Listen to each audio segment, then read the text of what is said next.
মনিরের ঘরের জন্য খুঁটি কেনা হলো প্রায় 26,000 টাকার মতো খুঁটি। 1 2 3 4 5 6 7 8 9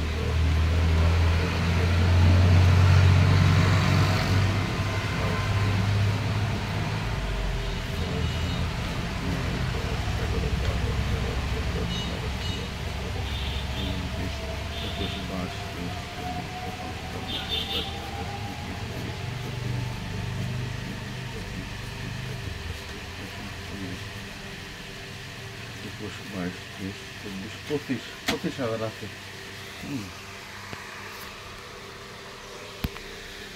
এই 25,000 টাকার খুঁটি আর 950 টাকা বাকি আছে। এ হচ্ছে মনির এবং মনিরের ওয়াইফ, এবং আমরা চেষ্টা করে যাচ্ছি এই পরিবারটাকে একটু দাঁড় করে দেওয়ার জন্য। আপনারা সবাই দোয়া করবেন।